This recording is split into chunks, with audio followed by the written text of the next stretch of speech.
Muito obrigado.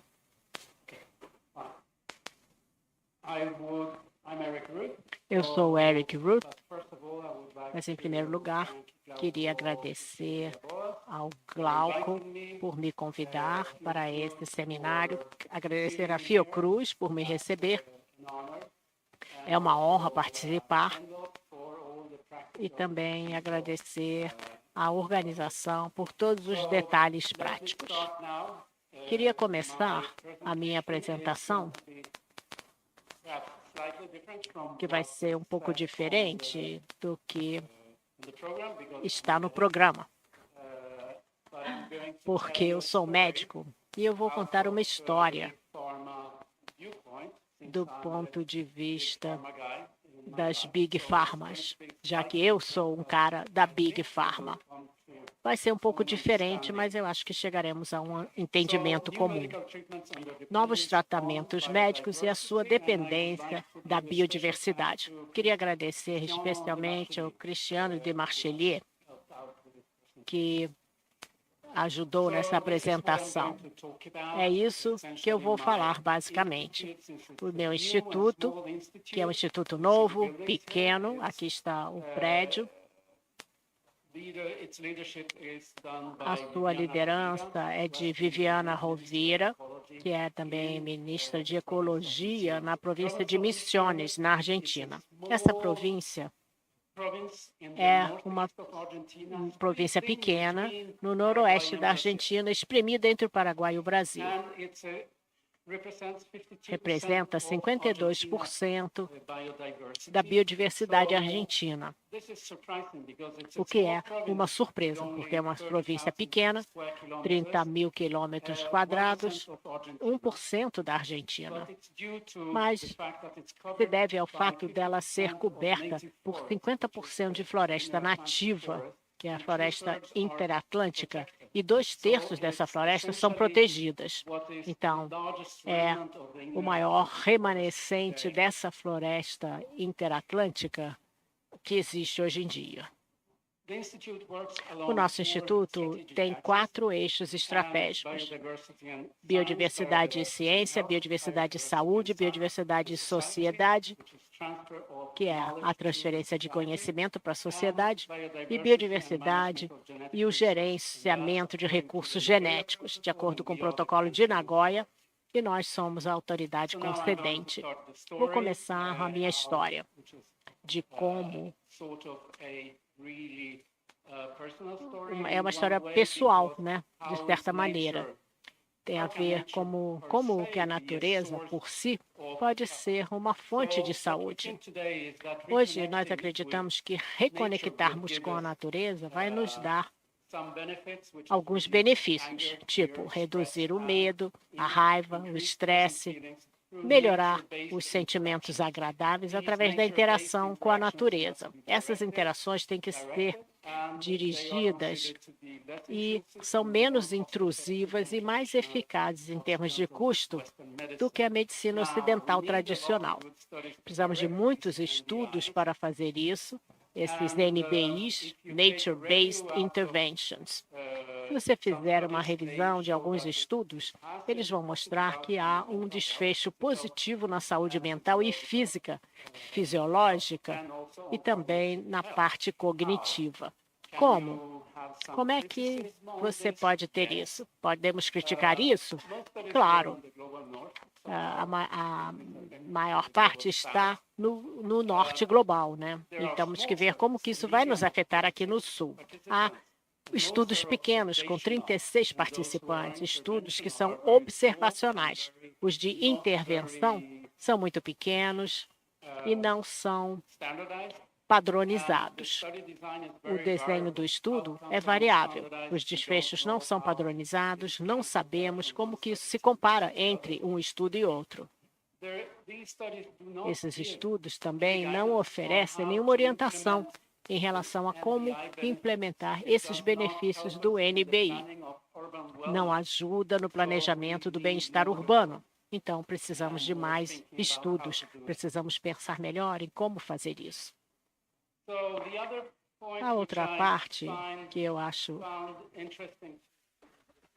que é interessante também é por que nós temos produtos naturais.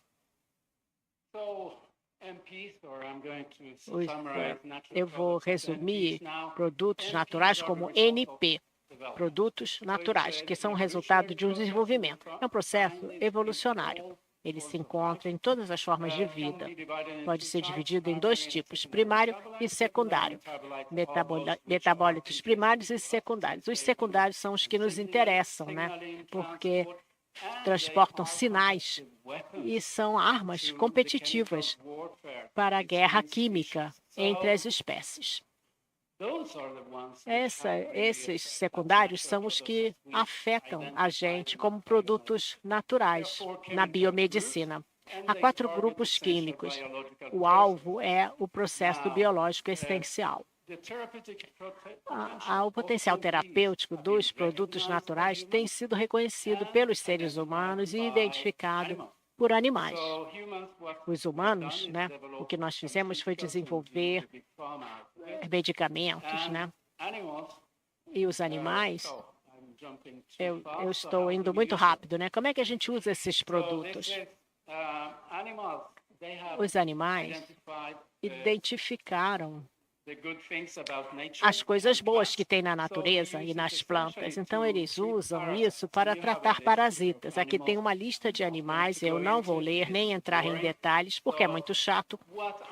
Mas o que eu acho que é interessante, eu fiquei surpreso até, porque os elefantes africanos usam o Loxodonta africana para se medicarem, para induzir o parto. Também as mulheres no Quênia fazem a mesma coisa.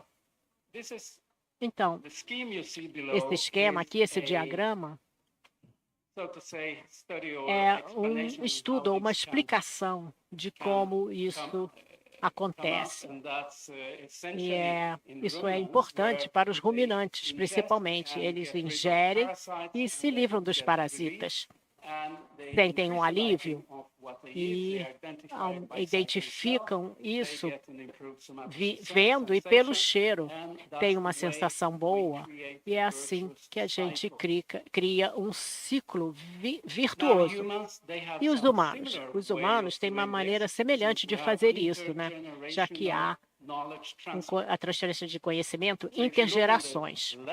Do lado esquerdo aqui do slide, vocês vão ver que o primeiro ser humano, né, Adão, se quisermos acreditar, identificou uma série de plantas que têm algum benefício.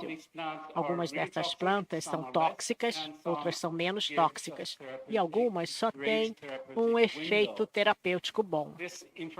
Essa informação é passada de geração para geração. E eles continuam a selecionar plantas diferentes e até chegarem a uma boa janela terapêutica com uma planta determinada. Então, as fotos aqui no slide mostram esse processo. Como é que a gente usa esses produtos naturais? Bom, temos a medicina tradicional e a OMS defende a integração da medicina tradicional com os sistemas de saúde nacionais. Aqui está a definição da OMS, eu não vou ler, está no slide. Basta dizer que a IUCN reconheceu mais de 50 mil plantas com ingrediente ativo biológico em 2017. Eu acho que hoje já tem mais do que esse número, 50 mil. A prática da medicina tradicional é muito usada. Mesmo nos Estados Unidos, existe 42%, na França 49% e em países africanos 80% ou mais. A demanda para a medicina tradicional está aumentando, porque é uma solução econômica e, ao mesmo tempo, é aceita culturalmente. Eu acho que temos algo a ganhar daí. Basicamente, o que nós estamos vendo na medicina ocidental é que os pacientes procuram ser os donos da sua saúde, né? E racionalizar o seu tratamento. Quais são os prós e contras dos produtos naturais, né? Dos NPs. Natural, ser natural não quer dizer que não é tóxico. A química complexa leva a interações igualmente complexas com medicinas já registradas e outros produtos naturais. Você tem a polifarmacologia, que seria que o mecanismo de ação pode ser difícil de encontrar e de explicar. Em relação a perfil de eventos adversos, isso dá oportunidade. Você consegue mitigar misturando compostos farmacológicos diferentes. Você precisa, nós já falamos sobre isso, né? Falamos no intervalo com os Spiros sobre isso. Você tem que padronizar o perfil de lote a lote, porque hoje em dia é muito variável. Tem que estabelecer parâmetros de controle de qualidade para produção, armazenamento e outros processos. E todos os produtos medicinais têm que ter os mesmos padrões exigidos em relação à qualidade, eficácia clínica e segurança. Falta de dados é um bloqueio fundamental para que os produtos naturais sejam aceitos pela medicina convencional ou tradicional. Precisamos de estudos clínicos controlados para termos uma ideia do que é válido ou não. O Glauco falou também sobre isso. A vice-presidente falou sobre isso. Nós precisamos de um arcabouço regulatório para isso. Isso é fundamental. E eu acho que isso acontecerá, porque as autoridades estão cada vez se interessando mais por produtos naturais. Há também uma falta de boas práticas de manufatura, né?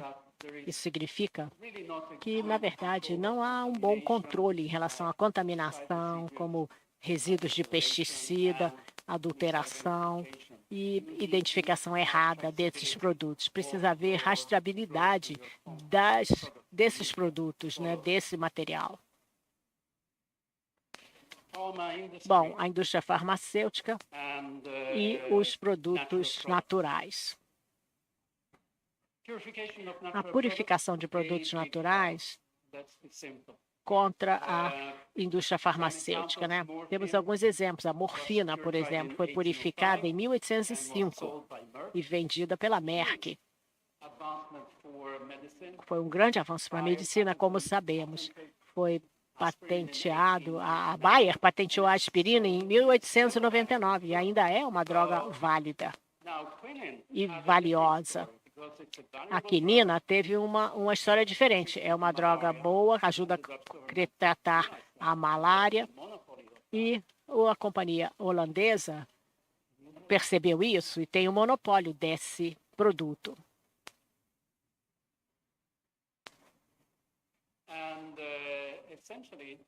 Basicamente,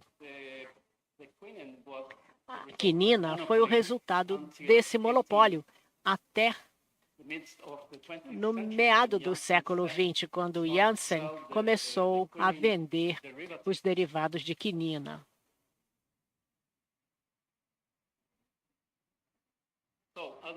Outras empresas também se beneficiaram. Não vou entrar em detalhes, porque é meio chato, mas vocês estão vendo aqui os nomes dessas empresas. E o que aconteceu? Houve um aumento dessas novas drogas no mercado entre 1940 e 60. Muitas drogas novas foram aceitas pelo FDA. Mais tarde, essa produção diminuiu e o que a gente vê aqui entre 2016 e 2021 é que os produtos naturais realmente não tiveram destaque. Por quê? Eu acho que a razão disso, alguma das razões, né, é que os frutos mais baixos não foram os que foram colhidos. Também é uma taxa de falha muito alta no desenvolvimento dessas drogas desde a década de 70, devido ao ambiente regulatório. Quanto ao uso de drogas, eu diria que está bem, porque assim a gente evita tragédias como a questão da talidomida. Qual foi a resposta das indústrias farmacêuticas? Aumentar a produção de produtos químicos através de alta tecnologia, química combinatória, desenho auxiliado pelo computador, etc. No entanto, e aqui é a chave, né? No entanto, os modelos são de baixo valor preditivo. Isso é, você pode produzir o que quiser, mas se você não puder prever, a taxa de falha ainda vai ser alta. Os modelos são o principal problema, a principal dificuldade para o NME, que são novas entidades moleculares. Então, é um grande bloqueador para o desenvolvimento, na minha opinião, dessas novas drogas. O que fazer? Nós temos que avaliar criticamente os modelos antigos quanto ao seu uso e à sua utilidade, descartar modelos baixos que não tenham essa característica, né? Os cientistas têm que pensar nisso. Se entra lixo, vai sair lixo. Descarte os modelos ruins, os dados ruins. Procure criar novos modelos. Procure novos modelos, vá na natureza e procure exemplos na própria natureza. Eu acho que a gente tem esse princípio de Krog, onde você pode encontrar exemplos na natureza que vão te ajudar a desenvolver modelos. Eu já vou explicar isso. Devemos também corrigir a falta de rigor metodológico e mudar a fonte dos NMEs para a natureza. Essa é uma recomendação que eu assino embaixo. Outra questão com a indústria farmacêutica é que essa indústria farmacêutica ficou acostumada a altas taxas de crescimento, altas taxas de retorno, margem de lucro, e o setor farmacêutico também recebeu quase 100 vezes, aumentou quase 100 vezes o custo do desenvolvimento de novas drogas entre 1950 e 2010. Então, a conclusão é que uma alta margem de lucro, esse conceito, né, restringe o desenvolvimento das novas entidades moleculares, NMEs. Por exemplo, se você precisa de um antibiótico para uma bactéria resistente, como a de resistente a múltiplas drogas, o MRSA, não é interessante para a indústria, porque não há retorno muito alto. Então, se quisermos procurar novos modelos, e agora eu vou passar aqui rapidamente sobre isso, então sentem e aproveitem. Se você está interessado na medicina regenerativa, que eu acho que é o futuro da medicina, não é verdade? Vocês podem ver a Comis, um camundongo que regenera a pele, a salamandra. Se você estiver interessado no câncer, tem que ver animais que vivem muito, animais grandes que não têm câncer. E depois você pode ver o rato desse tipo, naked mole, topeira, que vive 32 anos, né? Precisa de 4 hits para a transformação maligna. Os humanos precisam de 3, né? Os animais, 2. Aqui também outros tipos de animais. Eles têm um sistema onde a indução do câncer leva à necrose mediada pelo interferon B. E assim eles têm um RMNA inibidor que funciona como supressor do câncer. Os elefantes têm um ótimo modelo também. Eu gosto de elefantes. Os elefantes têm uma superexpressão do TP53. Então, tem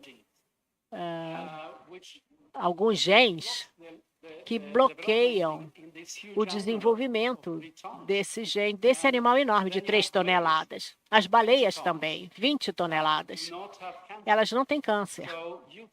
Então, nós podemos ver modelos diferentes e ter ideias do que fazer. Na verdade, eu estou voltando aqui atrás. Tem uma companhia chamada Peeling, na Califórnia, nos Estados Unidos, que está desenvolvendo drogas baseado nesse conceito dos elefantes. bioprospecção e perspectivas. Ainda tem alguns minutinhos, né? Então, vamos entrar nesse detalhe aqui. Esqueçam os números aqui. Eu só quero mostrar que eu realmente fiz esses cálculos. Basicamente, a pergunta que eu faço é, será que vale a pena fazer essa prospecção? Quantas drogas a gente pode esperar? Se você tem 1 milhão de espécies identificadas e tem 8 milhões no total, então você diminui e vai saber que tem 1 milhão que vai dar 930 drogas.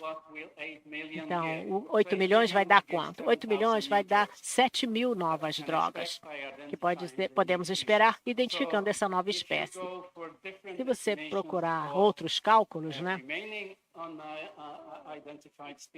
Espécies ainda não identificadas, os números vão ser diferentes, bem mais altos, 75 mil ou 1 bilhão de drogas. Parece especulação, mas enfim, esses são os números que a gente consegue. Então, a pergunta agora é, a bioprospecção, como e para quê, né? Você precisa de infraestrutura, né? Basicamente, infraestrutura de focar na sustentabilidade, cooperação e desenvolvimento de negócio. Aí voltam as empresas farmacêuticas. Você precisa de adquirir as amostras, precisa de uma série de coisas, banco de conhecimento, amostras, analíticas, armazenamento, modelos preditivos. A lista está aqui.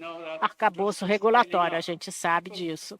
A indústria está aumentando, as pessoas esquecem esse escalonamento. Ela é enorme por si só, né?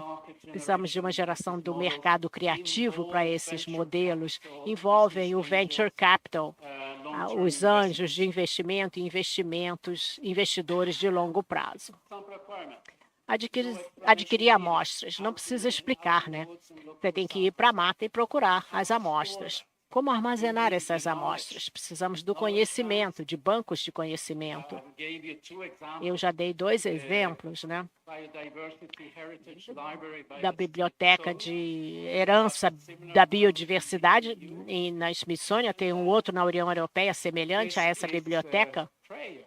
E é como se fosse uma reza, né? Dar aos pesquisadores nos países pobres, tipo a Argentina, a África, na Ásia, nos dê acesso aos revistas, aos dados. Nós não temos isso nos países pobres. Isso é uma pena, realmente. Armazenamento de amostras, os biobancos. Temos que desenvolver biobancos. Aqui tem uma lista deles, eu também não vou entrar em detalhes e ler tudo isso para vocês. Vocês têm esses biobancos na França, na Austrália, no Brasil, na Argentina, nos Estados Unidos, claro, e na África do Sul. A África do Sul é um país interessante, né, para examinarmos. Eles dão bons exemplos desses biobancos. Precisa de analítica também, né? Aqui é um exemplo, a genômica. Há uma série de projetos nessa área de genômica. Eles estão espalhados por toda parte e não interagem entre si. Você tem o consórcio Eyeball, o projeto Earth Biogenome, o Darwin Tree of Life, tem o projeto brasileiro também, de genômica, entre a Tico Mendes e a Vale, tem a iniciativa global de genoma, com redes e biobancos, e a avaliação, né, de todo esse trabalho genômico. Essa avaliação não é boa, né? Não é boa mesmo. Isso aumenta em 2 ordens de magnitude até chegarmos ao final em um tempo razoável.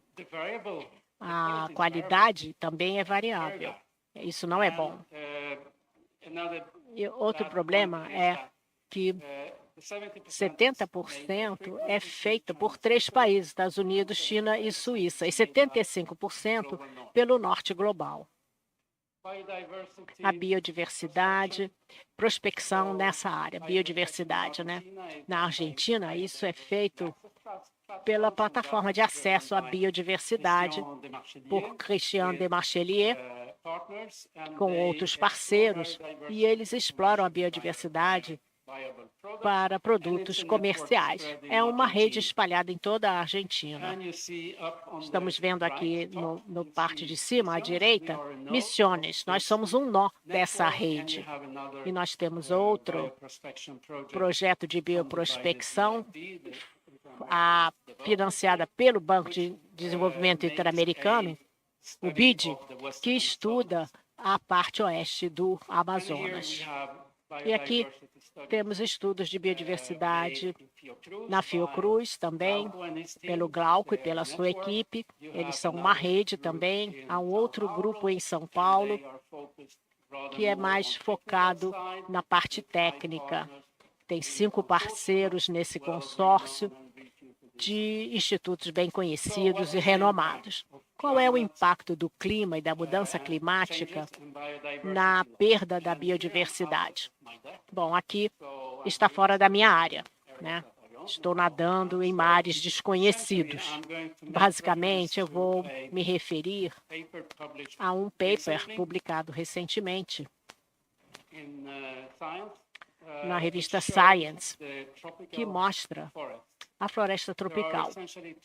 Há 2 florestas aqui em verde, né? O Amazonas e na Nova Guiné. O resto está em vermelho, em vários graus de vermelho. A América do Sul tem 2 pontos vermelhos, a América Latina tem mais ainda, né? E significa, esses pontos vermelhos, significa que esses pontos estão debaixo de ameaça extrema. Elas vão desaparecer se não fizermos nada. Vendo esse mapa, me faz pensar numa publicação onde eles fizeram uma hipótese do que ia acontecer com as mudanças climáticas e com o aumento das temperaturas. Eles disseram nesse estudo que a biodiversidade, as áreas de biodiversidade vão ser destruídas. As espécies vão morrer. Os que conseguirem migrar para o norte e para o sul vão sobreviver. Isso significa que espécies imóveis vão morrer, não vão sobreviver. Estamos falando aqui de árvores, né? Para ser mais claro. Até animais terão problemas porque o seu habitat vai mudar. Esse é um efeito que a gente já pode identificar. O que vai acontecer? Será que será um novo Saara no Amazonas? Isso é um outro ponto. Eu também já posso dizer que o Amazonas está irrigando os pampas argentinos devido aos ventos úmidos que passam do Amazonas e vão pelos Andes e descem até a Argentina. O Pantanal vai ficar seco.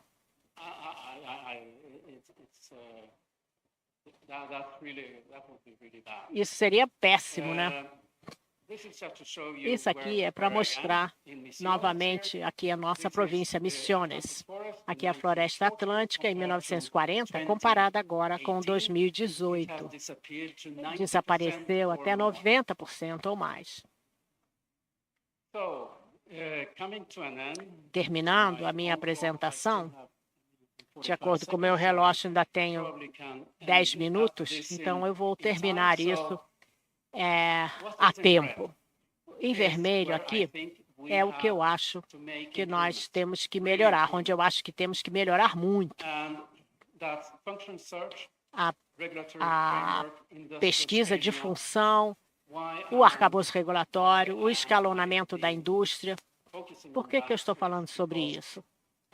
Porque, como nós discutimos ontem no jantar, eu acho que sem dinheiro, sem interesse das pessoas que vão poder investir nessa área, vai ser muito difícil mudar.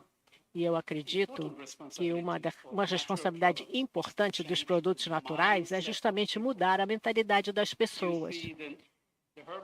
Vocês veem a medicina fitoterápica, as companhias de medicina fitoterápica, eles mudaram a mentalidade das pessoas. Elas acham que os produtos naturais são bons, que não são tóxicos, etc, etc. Então, há lugar para melhorarmos, com certeza. Então, estou terminando. A bioprospecção, para quê, né? É a pergunta que eu faço. Eu acho que o importante aqui é melhorar a vida das pessoas, conservar a biodiversidade. E num tom mais prosaico, né?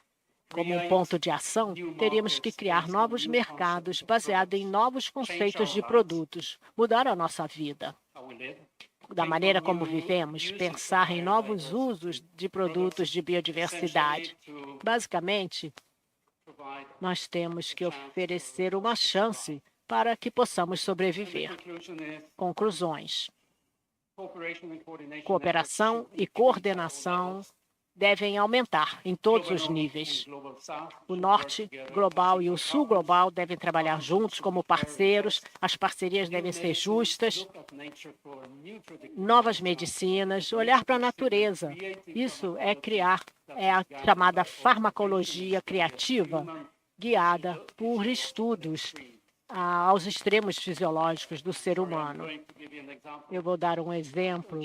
Por que vocês não entendem que as pessoas que fumaram a vida inteira não têm câncer de pulmão?